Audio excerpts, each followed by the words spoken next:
Hi there, welcome to GrainTV. It's Monday, November 2nd. We started the week on a down note. Let's take a look at the grain hedge trading platform and see where we closed.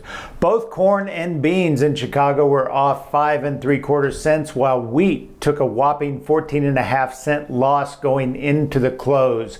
News today was mostly benign in the case of wheat. We got a little bit of rain in the plains over the weekend, but nothing too severe or nothing too extraordinary. But nonetheless, we've had a very strong run up in the last few weeks, and so I think we took a day of selling to compensate for some of those profits that the longs had locked in. When we look at Russia and Ukraine, the story there continues to be fairly bullish.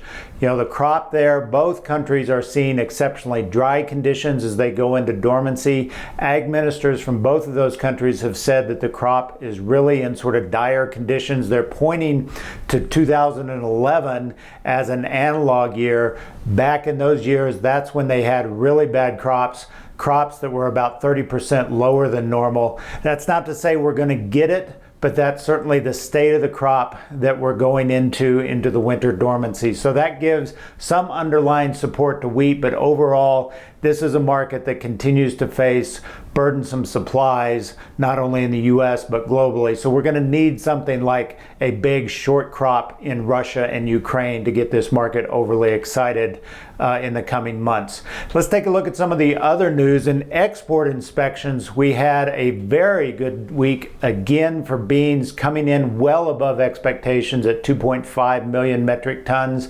Corn was on the downside of expectations, as was wheat. The same story continues to persist. Soybeans continue to exceed our export benchmarks, while corn and wheat continue to disappoint.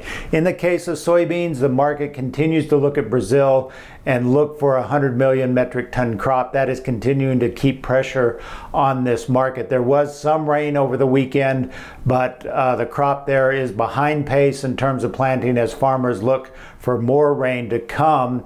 As of now, they haven't quite got it, but there is expectations that rain will materialize in the coming weeks to get that crop in the ground. Let's take a look at the daily chart in beans. We've been focusing a little bit on this in the last few weeks.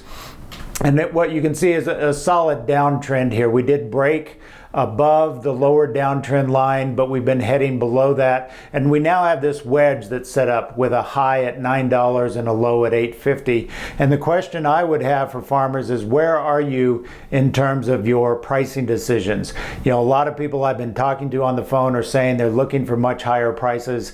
That could be down the road, but I think in the short run, we still have some downside pressure here on this January bean. If I'm looking short term here, I'm looking at these price points of $8.76 that were previous lows, one set 3 trade sessions ago and one set in the early part of October. So I'm looking for the market to take those out to sort of reaffirm that this market is in a downtrend. If not, if we can move higher and get back up to that $9 level, then maybe we can threaten this downtrend line that has been intact for the better part of 3 months. That's all we got on GrainTV. Join us tomorrow and we'll talk about the markets and what's been going on there.